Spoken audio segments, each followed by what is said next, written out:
Welcome back, everybody, to Rob's MetalWorks. We are starting 2024, yes, on a high note.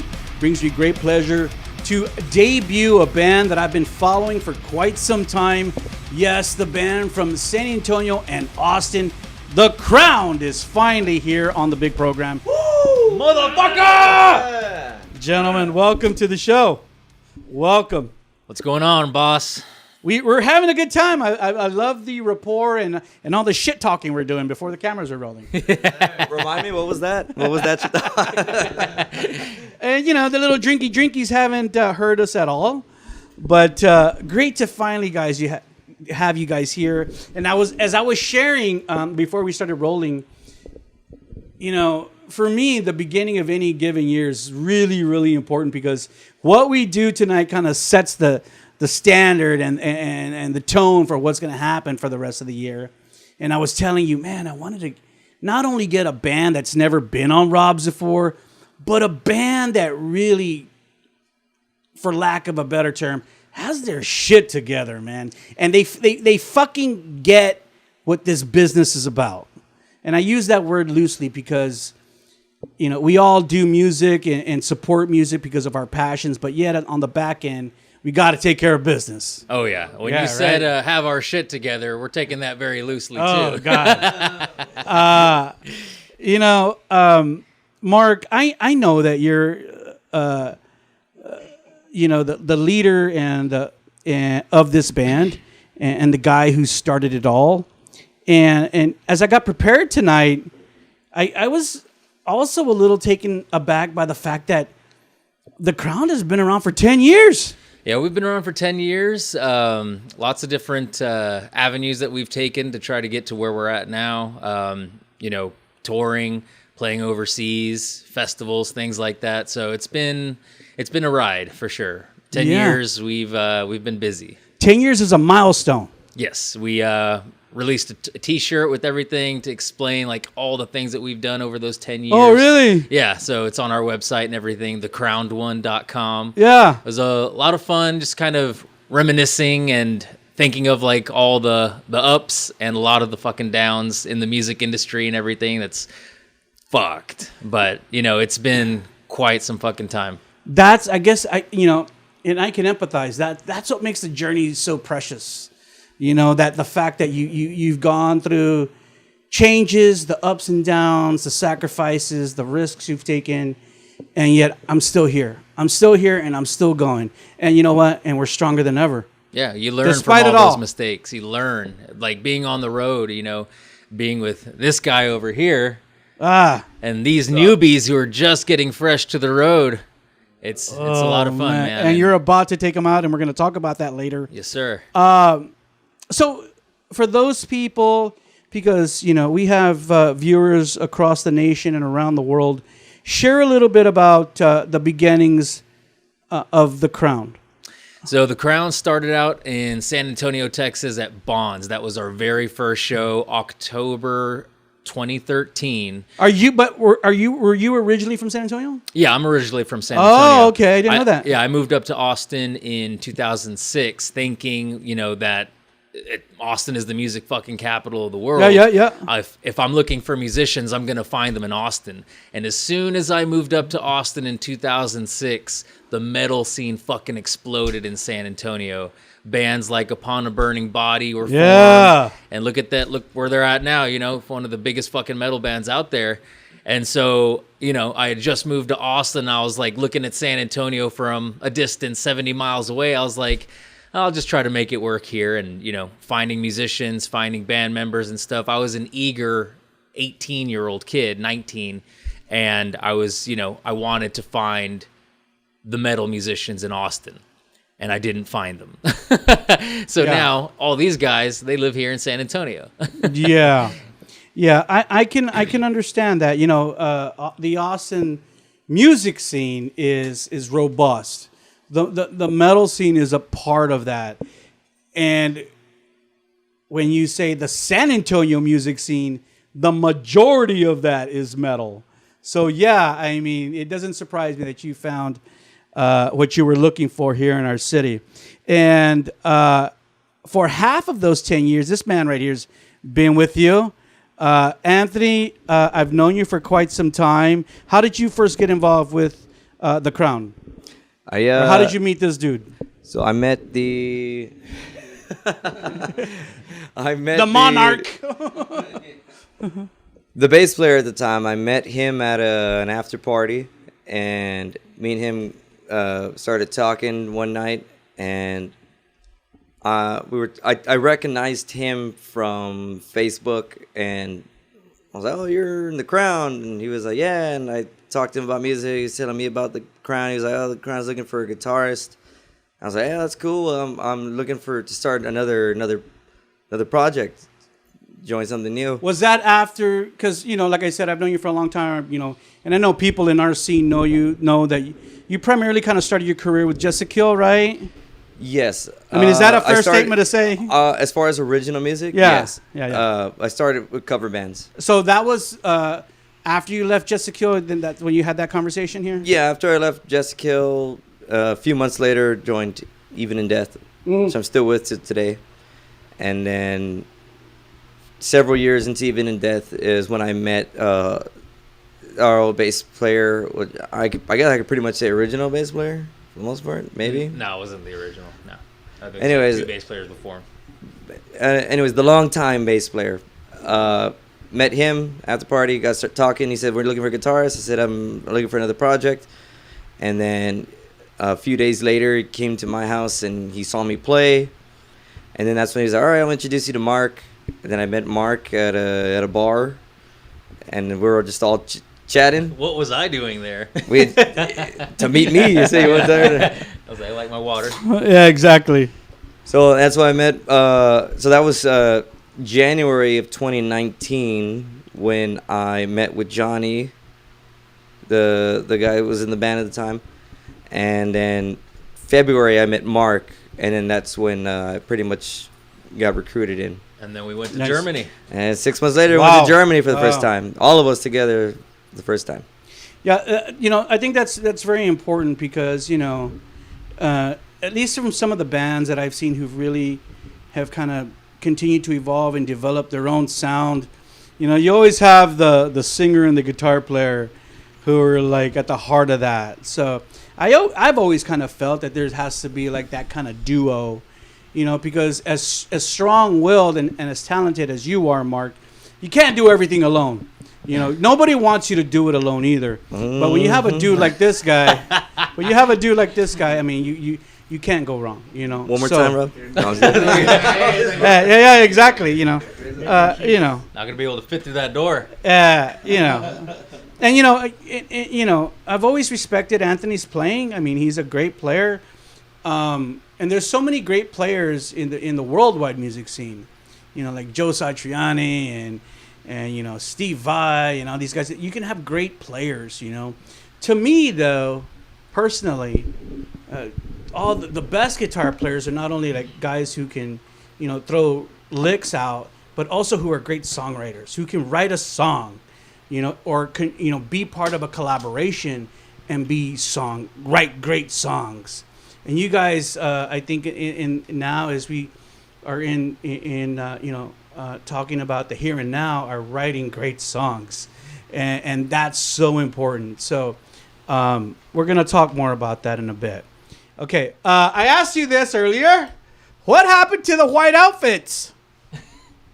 That was just. I thought it was cool. I always think it's important for a band to have a look. Remember, we were talking about Upon a Burning Body earlier. Remember Upon a Burning Body used to wear like the suits and stuff? Yep. Yeah, that was their look, and people recognized it and kind of, It's a gimmick Yeah. for like a small era. Yeah. So they're for them, Upon Burning Body did the suits for like what, an album tour worth? I don't know. Yeah. I don't know. We It did. seemed We like a all long dressed in time. white. We dressed in white for like maybe a year and a half. Oh, okay. It was we did a full tour, dressed in white, and the whole thing was we were touring with 69 Eyes, Wednesday 13. They're known for goth rock, goth Yeah, metal. yeah. So everyone's gonna be dressed in black. The gimmick was like, why don't we all just dress in white so we'll stand out in the crowd that's full of black.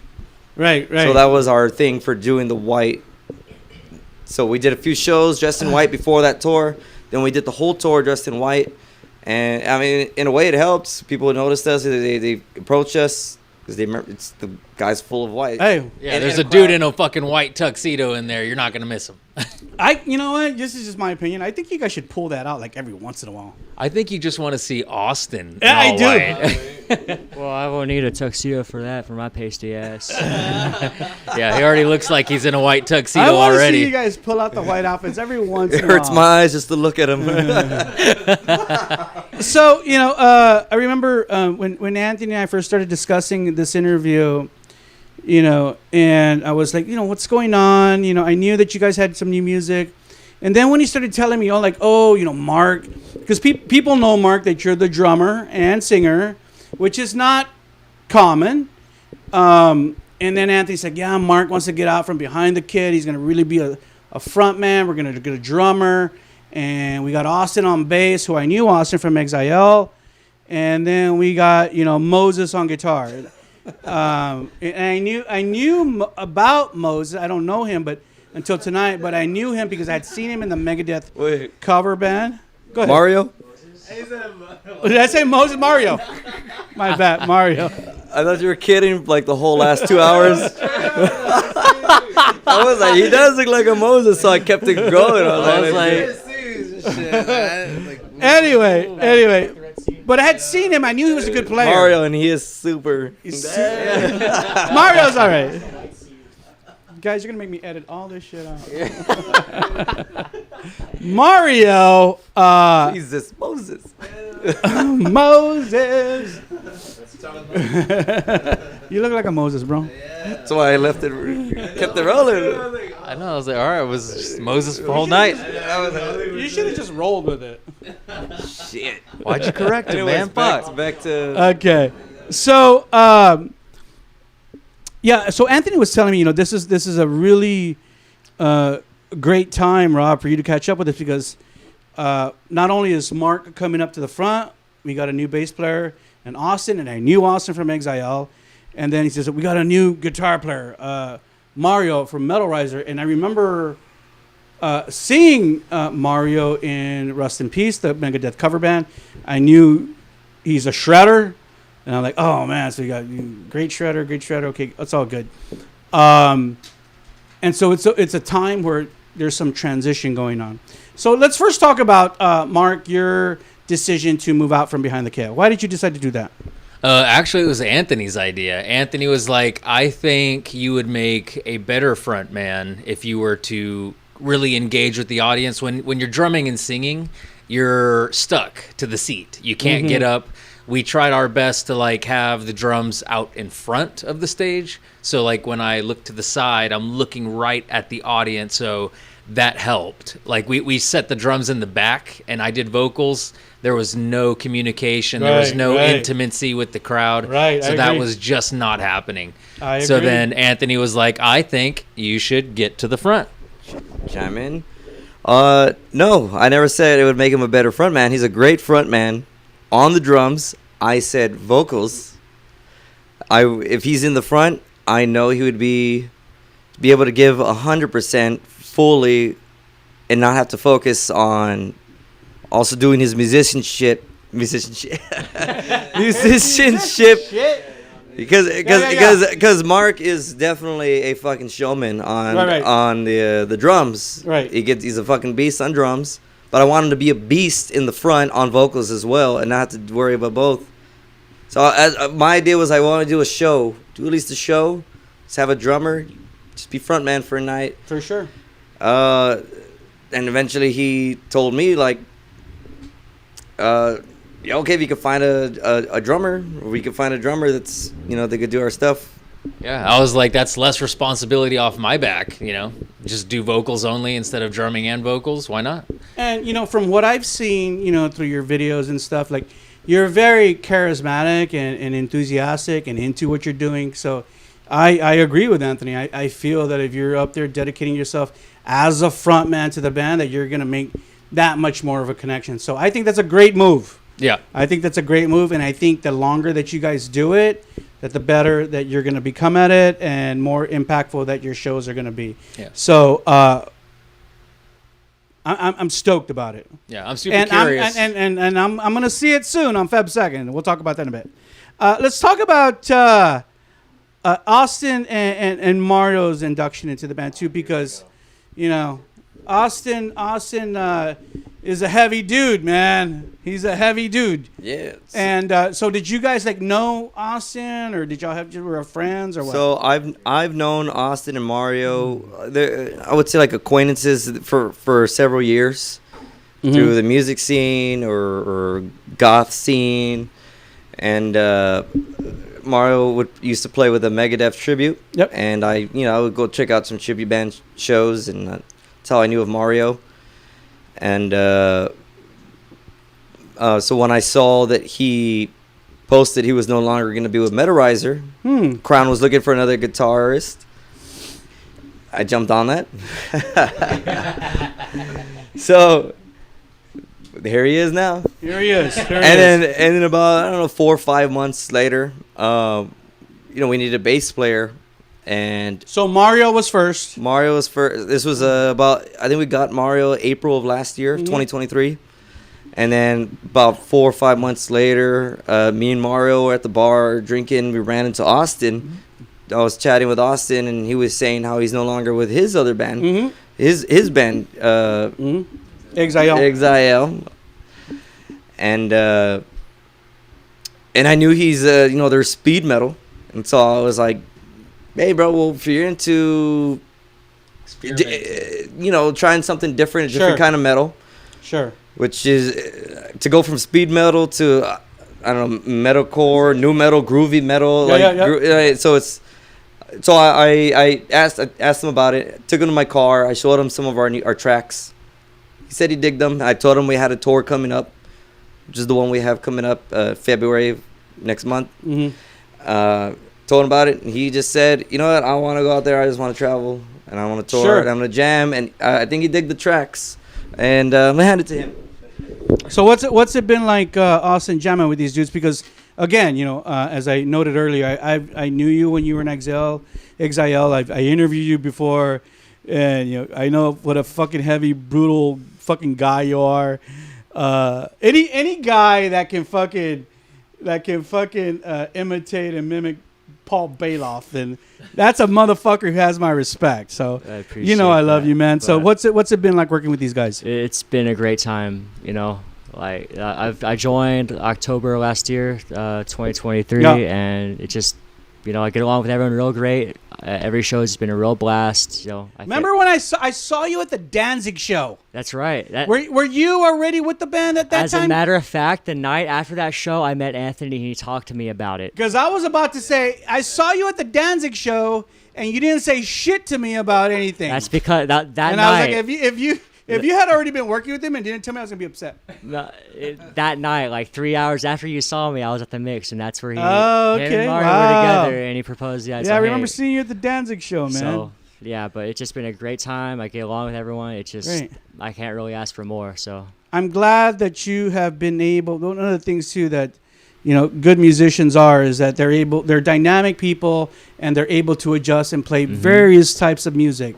So for you to go from something like Exile to what the Crown is doing, that's great. That's a reflection on you, bro. And I think that's a positive reflection that how diversified you are in your playing, and that's good. And that's if I may add, was when you first asked me, I was a little unsure, but I just had to think about and I think I made the right decision, because even if though I'm playing music, I don't necessarily it's not really my thing. I still get to play music. I just love to perform anyway. So on stage, it's always a great time. I love our energy. Because I've seen the Crown perform about a year before I was asked to join. Seeing, and they've always been great at what they do. They're great entertainers. And we were talking about that off camera.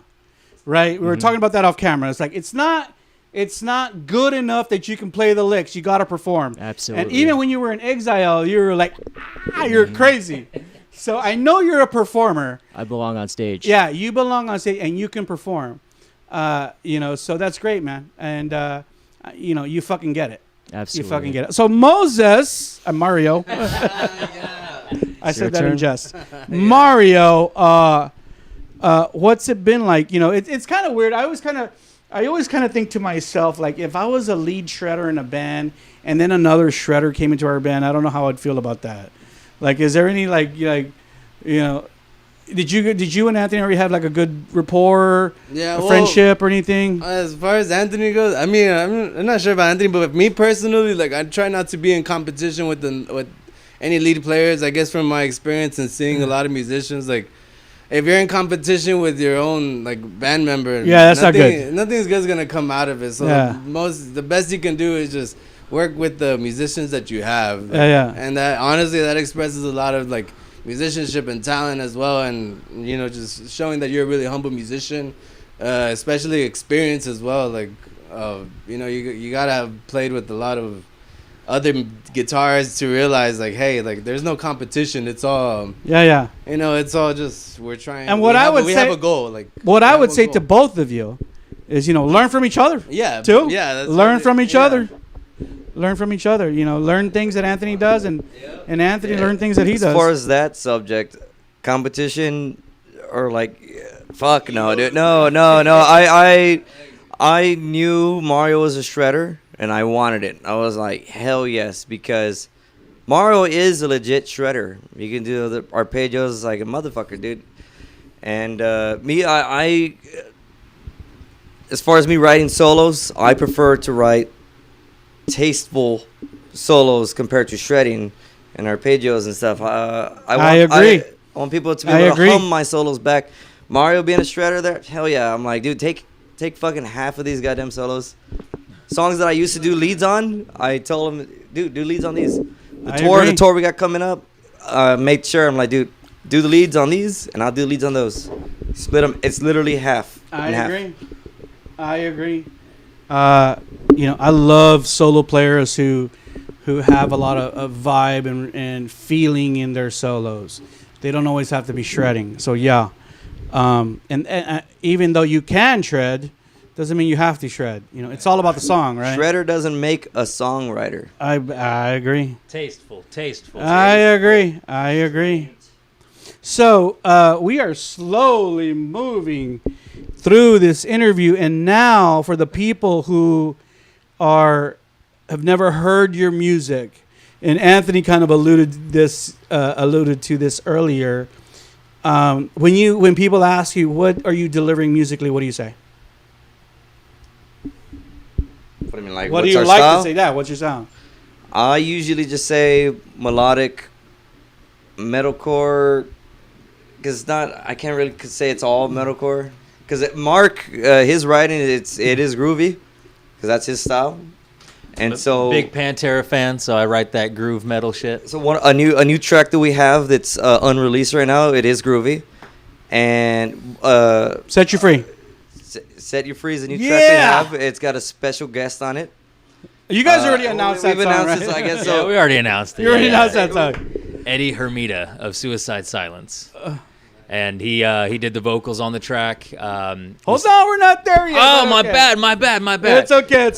So back to the sound. When people ask us, like, what do we sound like? What is our style? I just say, do you like music? And they go, yeah. I was like, then you'll like us. Yeah. Because none of our music sounds the same. We've got a little bit of everything for everybody. I've never met somebody that was like, okay, well, I didn't like this song too much, but I like this one. You know, everybody liked at least something. I think that's one of the things, too, that I like about The Crown is that you guys are so diverse in what you're doing. So, and I'm going to talk about Verity.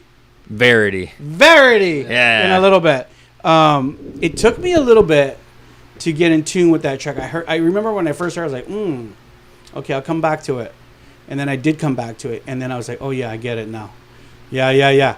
I said, this is, you know, Marc's thingy, and it's cool. But I love that bands can do a variety of things. And that's the beauty of music, you know. And it also showcases, you know, your different talents and sides. You know, we all love thrash metal, right, Austin? Yeah. But, you know, we don't listen to thrash metal 24/7. You know, we love power metal. We love fucking black metal. We love fucking, you know, Greta Van Fleet. we love it all. But if you can do it all, that's a great thing. If someone said to me, Rob, what's the crown? I would probably say more like melodic kind of deathcore, because like when you listen to I Don't Care, like those beats in there, like that's like heavy. That's some heavy shit in there, bro. That's not like it's melodic. The chorus is melodic, but in between all that, the choruses, it's very heavy and brutal, and I love it. And that's a new thing me and Mark too we're doing with the new songs we've been writing since we have the new lineup is we want to write real big choruses, big hooks, melodic with harmonies in the choruses. That's what we've been really trying to do too. And Verity, Mark's a great pianist. So wow. Whoa. Oh, you're not? I am no pianist. I am a percussionist. I've seen the motherfucker play piano. He's percussionist or pianist. Okay. It's all pee-pee. Anyways, Verity put out his track. Let's go there. Let's go to Verity, because that was the latest single, really. Verity is the latest single. Yeah, Verity is actually a song that I wrote in 2019. When we toured in the UK, we came to a place called Ilfracombe in the UK, and there was a statue there, 66 feet tall. Is that the statue in the video? That's the statue in the video. Wow, cool. So that statue is called Verity by an artist called Damien Hirst. And he designed that statue. It used to be in New York City, but it was too vulgar. It was a little, iffy. So they're like, we can't have this here. Is it a statue of like a pregnant woman? It's a pregnant woman with 1/4 of her skin ripped off. So like you can see like half her skull. Yeah. You can see half her face.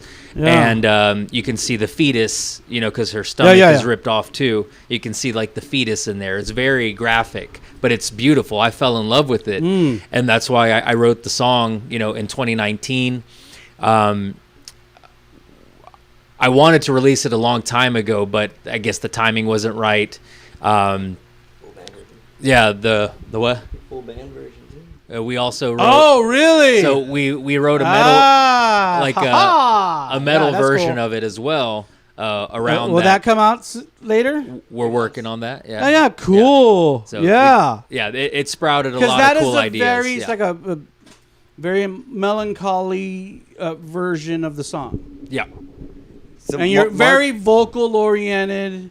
You do some great vocals on there, bro. Thank you. So very good. Mark has written some cool piano pieces, and I hear them and I'm like, dude, this has potential to be a full band song. So like one of the next tracks we have coming up is the opening track for the debut album is Apparition. It opens up with Mark, his piano track. It's called Forthcoming, and I heard that track and I'm like, dude, this could be a full band version. And I wrote an entire full band version of it. Showed it to Mark. Mark digs it. We've made it. We've recorded it. Wow. That's one that he needs to put his vocals onto, and that's the only thing that's missing right now is just his vocals, and it'll be a full band version. And then when he showed Verity to the band a couple years ago, it had potential as well. I know he wanted his piano version, which he released a month ago. About a month ago, yeah. And we have the full band version, which we've played the full band version live before too. Wow. We were on tour with David Ellison, Saliva, and we were playing it on that run. And it was a cool track. And now we're gonna record it. Probably when we come back from our tour in February. So maybe around March we'll start recording it. Hopefully it gets released maybe in the summertime. Nice. So the full band version of Verity, and that will probably be considered the band's first ballad. All right. So that'll probably be the band's first power ballad, maybe. I'll take it. Sounds good, man. That's great that you can offer different versions of a particular track. And let's continue to talk about new music. You guys in March released I Don't Care. Yes. I've shared that video on our socials, and I love that song. it's so heavy and melodic. I love melody. First of all, let me tell you that I love heavy melody, and I love that track just because it's very brutal too. I think it represents the band well. Like someone said, like what represents the Crown? I said, this is it right here. This song right here. So let's talk about that track. First of all, talk about. I think it's very important to talk a little bit about lyrically what that song says, because we live in a very crazy time. And I remember when I was listening to that song, I was like, man, yeah, like so many people, I think, live their daily lives. I don't care about what's happening in fucking Gaza or Israel. I just care what's happening in my neighborhood. And, it's crazy. It's a crazy time. Yeah, so that song was actually a redemption song for somebody who took their own life. They felt like they didn't have a way out, and all they heard was, I don't care, I don't care, I don't care. They couldn't get help. They needed money, they needed shelter, food, they just couldn't get it. And so this it was a tragedy that happened, I want to say in 2018 or 2019. I was still heavily writing a lot of lyrics and stuff like that. Is it a musician in our scene? No. This is a family member, friend? No. This is in a completely different country. Mm-hmm. But it made the headlines. It made the news. And the suicide note was posted online. And when I read it, I felt for this person. And the stuff that they wrote, it didn't. To me, I believe they were strong enough to make it. They just needed that one person to help them, and that person was themselves. Sure. So I wrote the lyrics kind of around the suicide note as a redemption note. This person said that they were a loser and that they wouldn't amount to anything. So, the lyrics were like, I'm not a fucking loser. Remember that chick who went to jail because she fucking talked her boyfriend into killing himself? Oh, remember that? That kind of reminds me of Rose. that. Tubi I Rose? don't know, Yeah. but some fucking chick went to prison because she was telling her boyfriend, "Yeah, do it, man. If you got balls, do it." That And mom, he did, yeah. mom was abusing her. Like, it's crazy. What is that called? Munchausen syndrome? Or Yeah. It was called disciplining. No, but that lady was fucked. Yeah, it's crazy. She talked back once and made her convinced her she was sick. Hell no. Yeah, so I Don't Care, great song. It's kind of scary because I think that's what really might connect a lot of people to that track. Not only just how musically how great it is, but lyrically and how people can relate to it. Because we got a lot of outreach. People going through similar things, and they really enjoyed the track and said thank you. Only I can save myself, and that's exactly what that song is about. Only you can save yourself. You got to be there. You got to be there for people. I always send musicians that I'm friends with. I'm like, hey man, I'm here for you if you want to talk. I'm here for you as your friend. Not just for music stuff. Whatever. Because how many people suffer unknowingly? Like we don't even know that they're suffering until they're gone. Yeah, they wear a mask. Remember when Trevor from Black Dahlia Murder committed suicide? Like, I remember that. Nobody fucking knew that he was suffering. Nobody. And then he's just gone. Everybody's got their demons. They just don't show them. Remember the dude from here in San Antonio, Josh, what's his name? Ruff. Oh, the drummer? Oh, yeah. Yeah, drummer. I remember that. Yeah, just like, and I remember a lot of people loved that dude. And he was like, what the fuck, man? It's crazy. Like so many people succumb to, the everyday pressures of life, whether it's financial or, family, or whatever, bro. This day and age is hard, crazy. There's a lot of people tackling a lot of demons. A lot of people don't know about. There's a lot of people who just don't know about a lot of things. It's crazy. Yeah, man. Crazy. But yet, hopefully some music will help them in some form or fashion. Now, let's talk about the single that's coming up. We mentioned it earlier, Set You Free, featuring Eddie Hermida from Suicide Silence. I interviewed Eddie many years ago at the at the last Sounds of the Underground. I think it was Sounds of the Underground. I think it was that festival. It was in Houston, and I interviewed him there. He's a cool cat, but I had never heard of him guesting on music before. Yeah. So how did you guys hook up with that dude? So I was actually in Mexico and at the Heaven and Hell Festival in 2022. Yeah. And I was hanging out with Born of Osiris. We went on tour with those guys, and I was walking around backstage, and they're like, Mark. And I was like, guys. So we all hung out. I watched their show Side Stage. Yep. And as I'm watching Side Stage, I turn to my side, and I'm like, you're Eddie Hermida. And he's like, guilty. And so I was like, dude, I got to take a picture with you. So like me and him took a picture together and everything. And like, I was like, I got to post this online. This fucking dude's a badass. And he was like, who are you playing with? I was like, no, I'm just here just to watch the show and hang out. And he's like, I'm with the band The Crowned. And he's like, The Crowned? He's like, I've heard of you guys. He's like, were y'all trying to get on one of the tours with us with Ginger and Suicide Silence? I was like, that was us. And he's I remember you guys. I was like, nice. I was rooting for you guys to be selected, but there was like tons of bands that wanted on that tour. So he remembered the name and everything. So that was us right there in Mexico. I was all fucking stoked. Send me that like, picture and I'll put it in the video. Yeah, I'll send it to you. Nice. So yeah, he was like, yeah, man, if you're ever around and you want to collab, I was like, yes. No more words were said. Exchanged phone numbers. If you ever wanna, yes. Yeah. I was like, I don't care what you're about to say. The answer's yes. I was like, yes. Well, I wanna thank you guys for sending me the track. I know it's not public yet. Remember, everyone, the track is called "Set You Free," featuring Eddie Hermida. When will the track drop? We are going to do a few little things with the music video that we shot with him. And then once we're done with that, we're going to pick a good date to release it, try to build up some hype about it.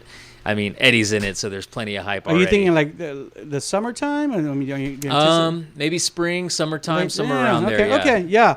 That's also cool. I think that and I was remiss not to say this, but like for the singles, Verity and I Don't Care, it's not just like here's our new music. It's on SoundCloud or whatever, Spotify. But you guys release your singles with videos. Yeah, each one. Here's a video that goes along with the release of our single. Yeah. Not all bands do that. They just put it on Spotify. But you guys are doing videos, and one of the things I love about your videos is like they're totally pro, bro. And we're gonna talk about the Crown Studios later, Mark. Don't get all excited. I am excited. I know how you are. But we're gonna talk about the Crown Studios. Obviously, the Crown Studios is your thing, and you do your thing. But dude, total props, total pro. That your videos are fucking great, bro. Thank you, man. They represent the band so well. And if you're in a fucking band and you got a guy who's a fucking videographer and fucking video designer and can edit videos and all that shit, then shit, that's great. Yeah. God, that's half the there's battle. bands you pay like couple $1,000 to have a video made, and you guys got someone in house to do it. So that's great, man. We'll get there, Mark. Don't worry about it. Thank you. But the point is the fact that when you release a music, a song, that you're releasing a video that coincides with it. Yeah. Yeah. So the video with Eddie's in the video. Yeah, Eddie's in the video. Yeah. Looking like a goddamn rock star badass. Oh, man. That's great. So you guys have been releasing these singles. You guys released these singles in 23. This one's coming up in 24. And when we were downstairs, we were talking about the old full-length record called The Apparition. Yeah, Apparition. Yeah. The Apparition. Yeah. And obviously that was at a time before Anthony was in the band. Kind of like a whole, the beginnings of the Crown, you building your foundation. And Mark, what would you say, how has the band progressed since that time? So besides the obvious sound quality, Yeah. I did all the mixing and engineering on that first album myself, and that's why it sounded the way it did. But, you know, times are tough getting started, getting, you know, your feet on the ground and everything, so you just got to do it. You can't let any obstacles get in your way. So with that album, it was 3 writers. Myself, I wrote about 1/3 of the music on there. We had 2 other writers, Eric and Shane, who you know, contributed song ideas and everything. I wrote all the lyrics, but I also wrote 1/3 of the songs as well. So with the way that things have progressed, with that album, it was based on like emotions and not personal emotions. There's only one song on there that has personal emotions of mine, and that's Nobody.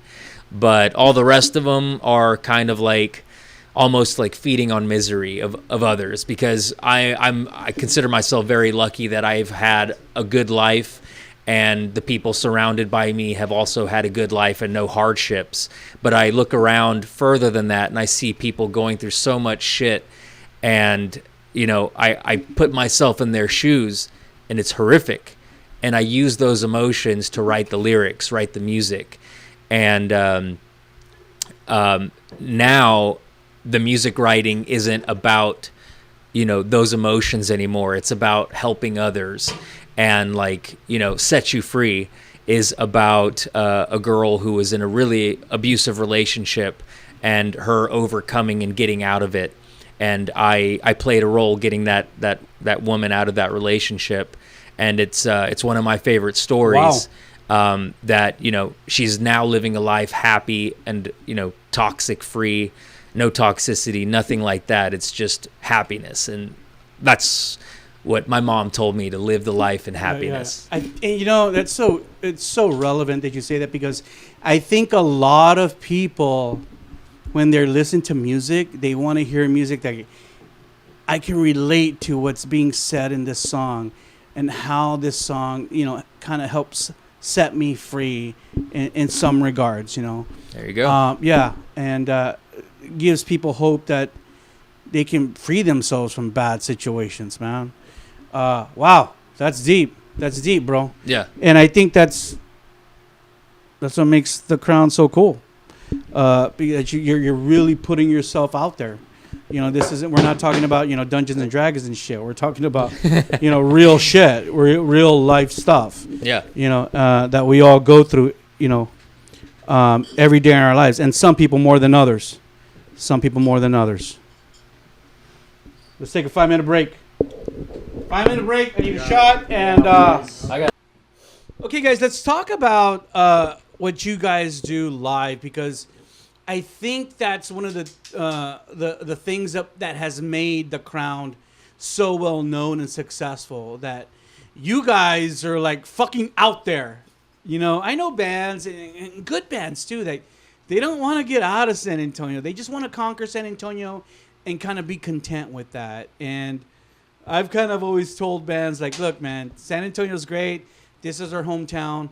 But there comes a point where you kind of have to go above and beyond that. Yeah, outside of San Antonio, and be strong in other markets too. Mm-hmm.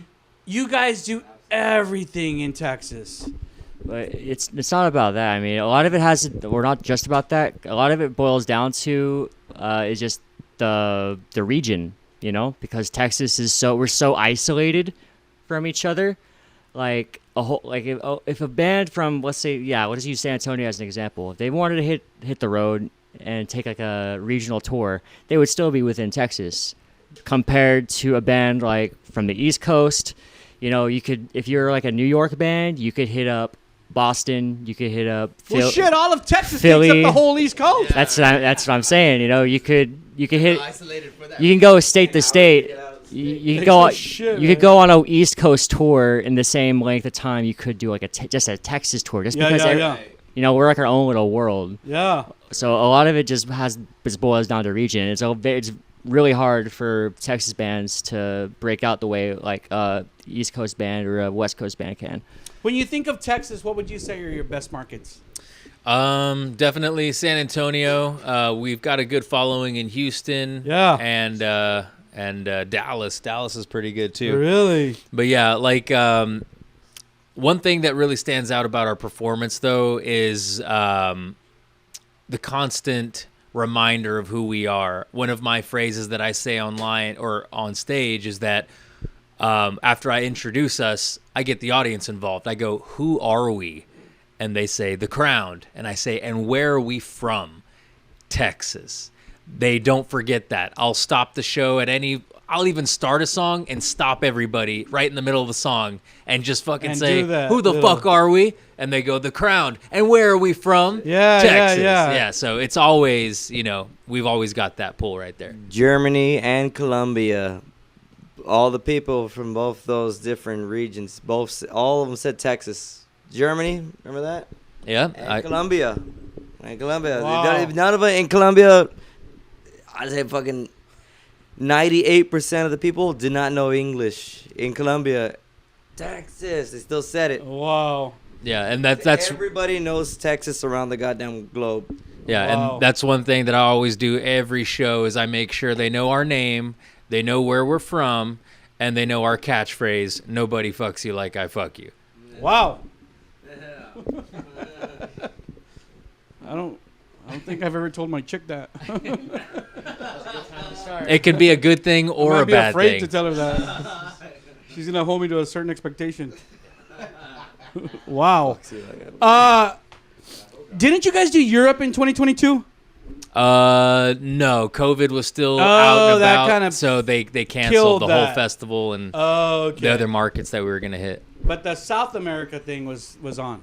Yeah. Yeah, that's great, man. And that's so cool that you guys are like, I said, right now I mentioned like, oh, getting out of San Antonio. You guys are like, yeah, Rob, we're going all over the country and we're going outside of our country. Like, you guys are like 5 steps ahead of so many other bands.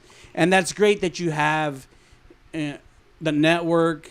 I don't know if you guys work with a booking agency or not. We've worked with booking agents, and then also like I do a lot of the footwork, getting in touch with like promoters for shows and stuff, and doing independent tours, things Yeah. like that as well. Because we just don't like to stay stagnant. We want to get out there For and sure. always show our beautiful, magnificent metal faces when we can.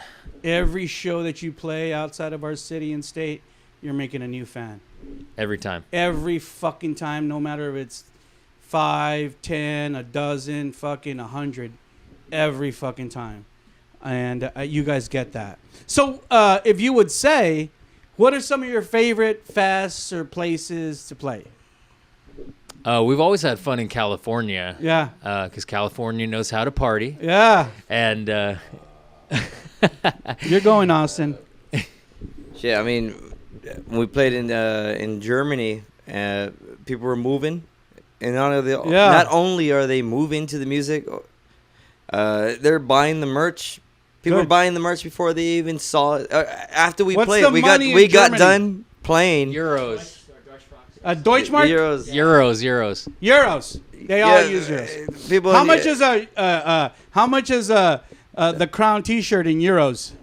I don't even remember. Oh, come on. We had somebody else selling our merch. We sold out. We sold out of our merch in Germany. How many euros? 20 equals euros. a dollar? It's got to equal at least 25 American bucks.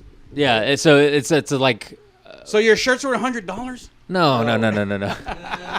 So the just euros kidding. are they're more, well, they're worth more than American dollar. How much is a Right. bag of weed in euros?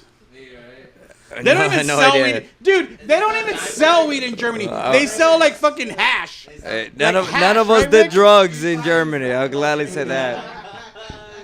Those fucking Germans. Definitely. Ask me anything about World War II and Hitler, and I know.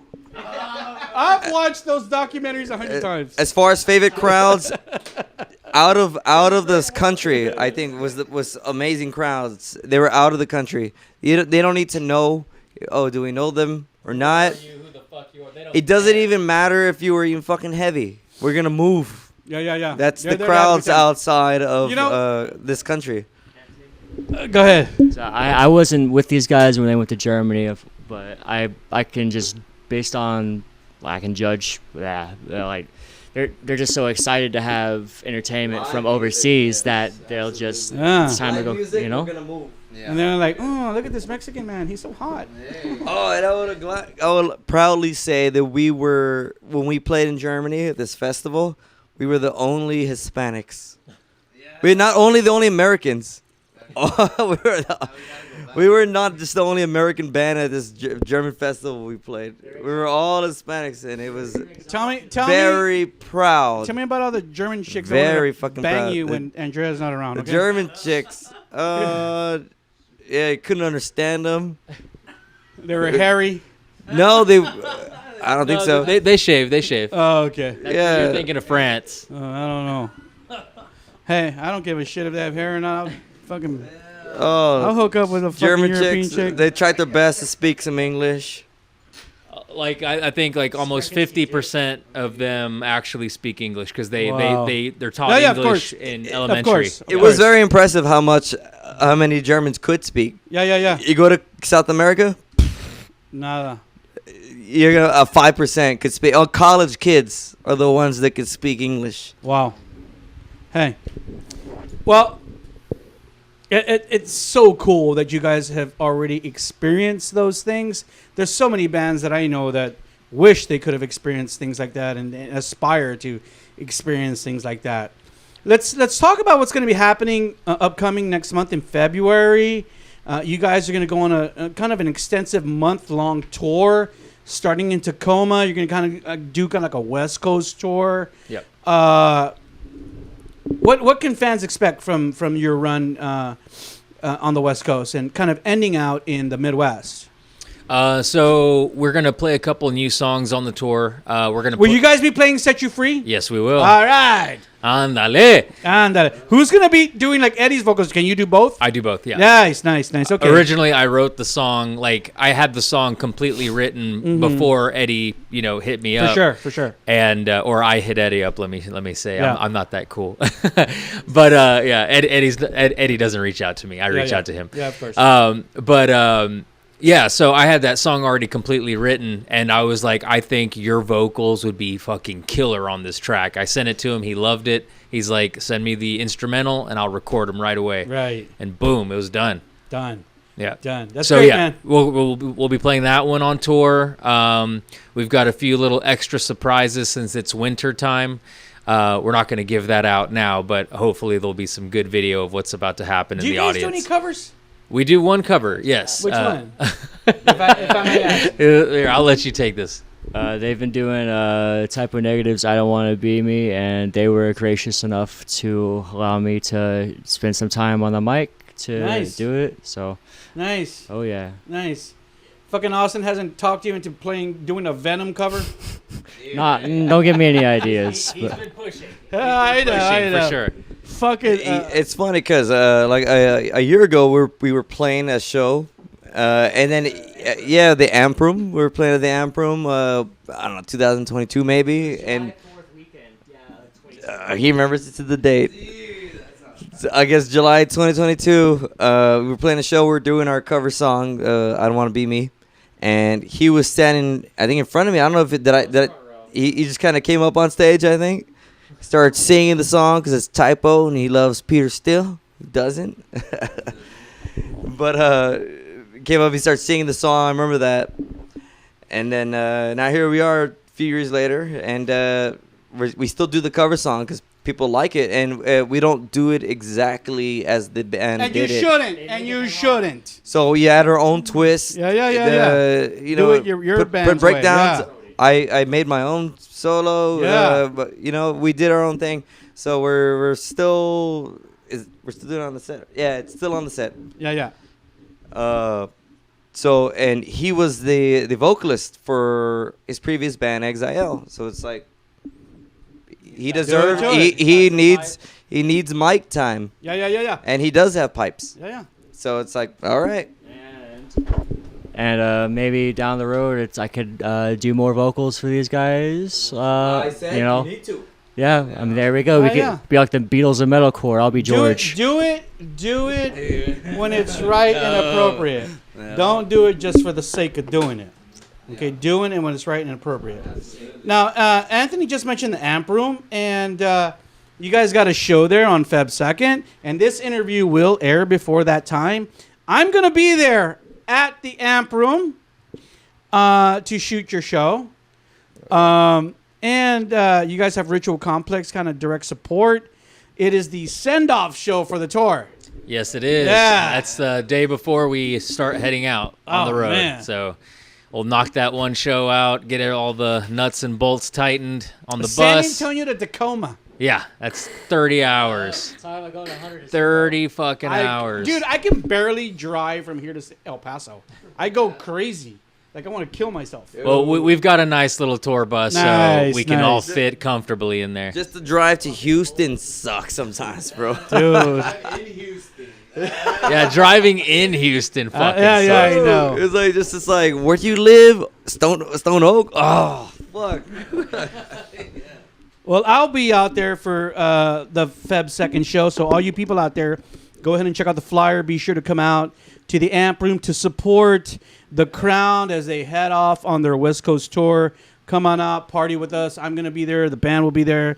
And we're definitely going to continue this little soiree and party that we're starting tonight. And, I'm just so happy for you guys. I love to see bands who really believe in what they're doing and work hard to support what they're doing and are out there fucking risking everything, And Mark, I know back in the early days you sacrificed a lot of money, time, and effort in your whole life to kind of build the Crown, the foundation of what the Crown is today. So much props to you, man. And it seems like, you guys are this year could really be a banner year for the band with the new single with Eddie Hermida and hopefully new music coming, later this year that we have yet to talk about. Guys, as we end out, just one last question. And I always kind of ask bands this last question because, I've been in the San Antonio scene for a long time. And I've seen bands come and go. I've seen clubs come and go. I've seen promoters come and go. If I said to you, I'm saying to you, how do you feel about the San Antonio scene right now? Like, first of all, from the perspective of like music, like, do you feel like there's quality bands out there? And secondly, on the back end, how do you feel that our clubs and our fans are fucking contributing or not contributing to that? Give it to me, Anthony. Give me the truth, because I know you're. It needs to stop being so competitive. Really? Yes. Anthony, tell me about. I'm not a musician. I'm not in a band. I don't know about the How do bands? Why do you feel that bands are competitive? Like, what do they do? What are they doing? Competitive, closed-mindedness, and let's see. There's no brotherhood or what? It's like that band got on that bill. Why? What do you mean? Why? Yeah, honestly, like if your stresses are here in San Antonio and if you're competing with San Antonio artists, like man, like you got an entire like ocean out there of like other artists and other bands doing huge things, making big moves, and you're here just stressing about like the little steps that musicians here in town are taking. Like, nah, you got to get outside of that mindset. And you got to think bigger than San Antonio. You got to think bigger than Texas. Like, you got to get out there. There's an ocean out there of talent. San Antonio, I don't know how the original scene might have been 10 years, 20 years ago. I don't know. But now I know it is a real competition city. It's like, what are they doing? It's rare. It is rare when bands will go support other original bands. And then bands will say, nobody supports original music.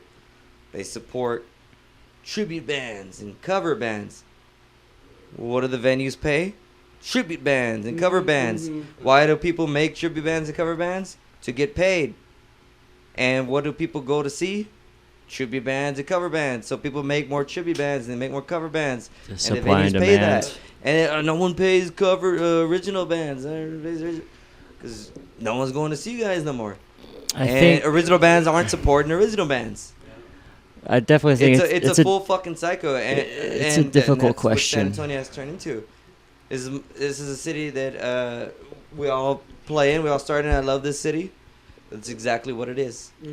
Preach it, Anthony. Preach it. And I play in 2 original bands, and I've done my covers, and I do a tribute band. I do all of it, and that's exactly how it is. And there's even the original bands. I feel like there should be more supporting each other. It's like, even if you're not, they're not heavy enough. There's a lot of that shit still, which I still don't get why. You don't need to break down every second of the song. Right. You know, There's some people who don't get it. you know, exactly. People come up to me all the time and like, Rob, you need to interview heavier bands. Why are you interviewing this band? They're not even heavy. I'm like, dude, I love it all. I support it all. I think Anthony has some good points, but as far as the scene in San Antonio goes, it's just a reflection of just the greater music, like the live scene at large. And you know, like it's always been a struggle for local bands, like whether it's Exile or The Crown, you know, just to put your name out and attract a good following. But ever since like the shutdowns and COVID took place, it just made everything harder, and then now touring is becoming more expensive. You know, like so therefore ticket sales are more expensive, so it's harder to be a band these days. And with the advancements in like internet and like technology, it's becoming increasingly difficult. But as long as there's fans that are there, you know, they want to be there at the show to see you, or they want to buy a shirt, I think we're in a pretty good place. So as long as we have a decent support. I think, too, one of the things that you guys do so well is that you really know how to work social media. You guys are so good at that. You guys do like playthrough videos. You'll do messages, like video messages. You have promotions. You have contests. Like your social media presence is very effective. More effective than other bands do it. And I mean, we talked about the Crown Studios, and obviously you have the tech and the know-how how to do it. But the tech and the know-how to do it is one thing. Doing it and having something to talk about on social media is another thing.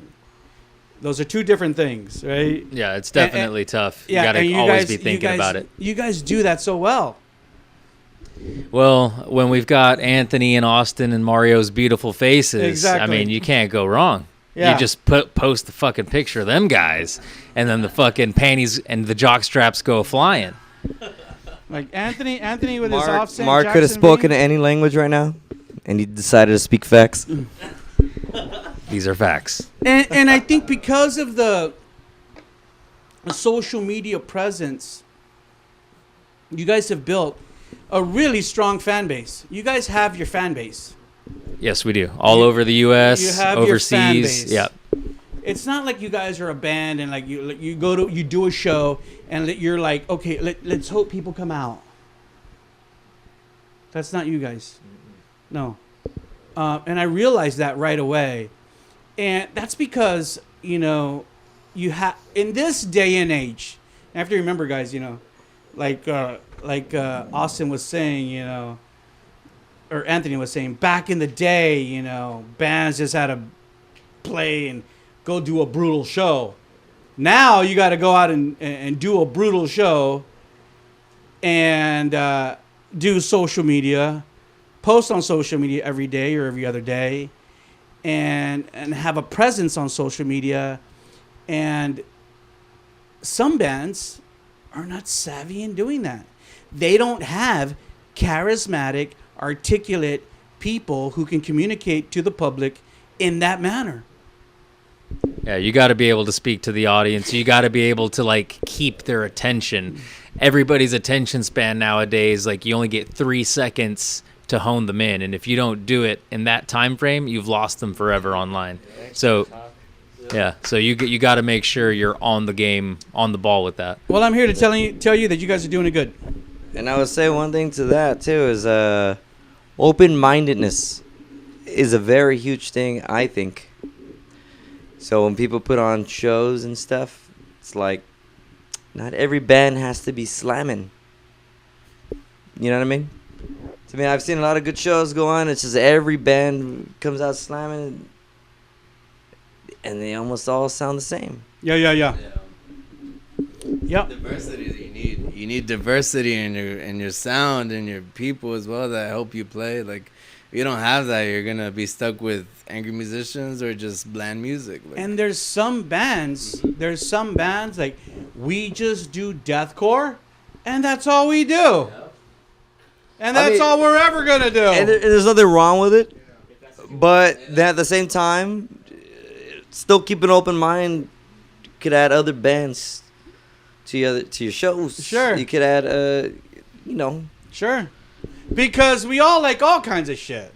Hell yeah. I'm just not a deathcore fan. I'm just not a fucking metalcore fan. I'm just not a black metal fan. I'm just not a fucking melodic power metal fan. You're a good music is what you like. Exactly. That's it. Bottom line. If it hits you, it hits you. Music is an adventure. Like, why would you limit the territory you want to cover? Like, there's more than heavy metal. There's more than rock and roll. You know, like, it even goes beyond. Or Exactly. Music. Exactly. It's the greatest thing life has to offer. Okay, gentlemen. As we end out, I want to give everyone an opportunity, just real quick, to say their gratitudes and their thank yous to family, friends, fans, girlfriends, boyfriends, whatever, as they've come to this point in their musical journey. None of us can do what we do and sacrifice what we sacrifice without other people being affected by it. And I think sometimes, we get so caught up in our own dreams and our own passions that we forget about those people sometimes, So let's start with Austin, and we'll go this way, Austin, and then Mario, and just give your thanks, your shout outs. First and foremost, definitely want to thank my parents for tolerating me to the extent that they're like, oh yeah, you can be in a band, that's cool, as long as you're happy, Austin. And I want to thank my ex-bandmates in exile for giving me the experience and the longevity I've had in that kind of game.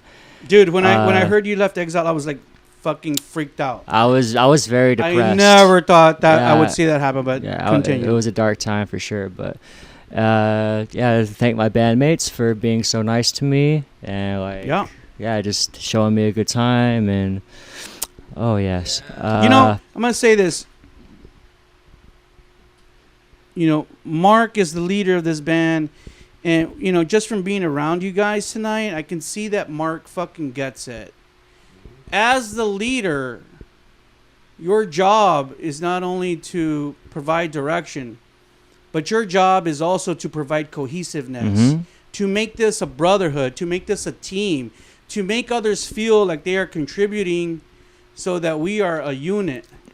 Even though I am the leader, you are still important and vital to the success of what we're doing here. And I think Marc gets that really good. And, I've seen other bands where, the leader is not like that. It's all about him. But, anyone knows that a cohesive team will be far more successful than anyone alone. You have to have your tools and the people that support you. Hold on, it's not your turn yet. We're going to Mario. Mario? My last thanks goes out to Taylor for sticking by me no matter what I play, that? where I sound. She's a lady. Yeah. Okay. All right, here you go, Mario. And what was the question again? Just thank yous. Who you thanking? Honestly, I gotta thank everyone up until this moment. Like even from when I picked up violin in high school, Wow. And I picked up. What high school did you go to? Cable. High school. Yeah. John Jay High School. Oh, okay. Yeah. I mean, honestly, even then, I was probably That my explains it all. Yeah. Right. That was probably my most competitive Really? phase. Really? Personally. Wow. Yeah, Wow. yeah, honestly, I gotta thank everybody, even my music teachers, like to pushing me to play music, to people in high school, like competitiveness. Like there was a competitiveness in high school. Outside of high school, I just saw a network, and these guys just showed me a whole new world outside of even San Antonio. Like even my old band, like all the other musicians that I played with in outside of high school, I guess. Like a lot of guitar players, to Anthony, like. Especially Anthony and these guys, like, you know, these are the guys that I immediately saw in San Antonio. So it's like these are the guys that I saw like when I entered the metal scene in San Antonio. It's like, oh, cool, like those are the guys I gotta, you know, find myself playing next to. Right. These are the guys that I want to see myself, like, you know, aspiring to. Mm-hmm. Now, here I am now. Yeah. All right, Mark, your turn. Yeah. Wake up, Mark. Oh shit, my bad. I was partying too hard. First, I want to thank my mom, because my mom has always like been the most supportive person in my entire life. There was nothing she said I couldn't do. So first, thank my mom. I want to thank my family. I want to thank the bandmates. They've always made good memories with me, new memories. And more memories coming this year. And more memories, yeah. Yeah. More memories. Yeah, I want to thank my two boyfriends, David and Sean, you know, from Even in Death. You know, super sweet guys. They run my bathwater, bring me flowers, you know, and they don't get jealous of each other. They're just supportive. The best boyfriends I could ever ask for. Wine and dine in 69. Oh, fuck yeah. And yeah, so those are the people I'd like to thank. Okay. Couldn't do my musical career without these guys, without my support team and my two boyfriends. All right. Of course, like everybody should have said, I'd like to first of all thank God. And then my parents, of course. They were my biggest supporters. Still are. I want to thank all my bandmates that I've ever had, because all of them have played a big part of where I am now. Sure. My current bandmates, I have the most talented fucking bandmates now. Mark's a monster on drums. He's a great frontman, vocalist, screamer. Mm-hmm. Austin's an amazing bass player and a frontman. Mario's a shredder up the ass, dude.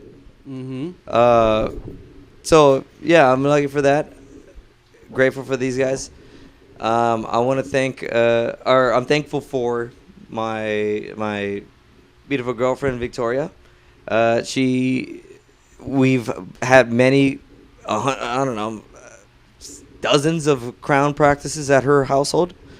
Wow. So I'm thankful for her. Broken some shit. We've broken some shit because things rattle. Though the bass. Yeah. And those practices are here in San Antonio? Yes. I'd like to go to one. Invite me to one sometime. Next one. Okay. Thankful for her. Let's see, I don't know. I'm thankful for. There's a lot. I could keep going on. They're going to start playing that music to kick you Exactly. off the stage, so you're done. Wrap it up. All right. That's it. All right, guys. Thank you so much. Man, what a great interview. And we really set the bar high for this one, right, Thomas? 2024. I think we're probably at an hour and a half now. But thank you guys for sharing so much. I mean, really, thank this you is for an having us, man. opportunity Thank you. Thank you. to share. And you know, one of the great things that I love about what I do is like, you know, this isn't a Q&A. This is a fucking dialogue. We're really sharing with the people out there about who you guys are and what you do and the passions that you have. So thank you guys for coming.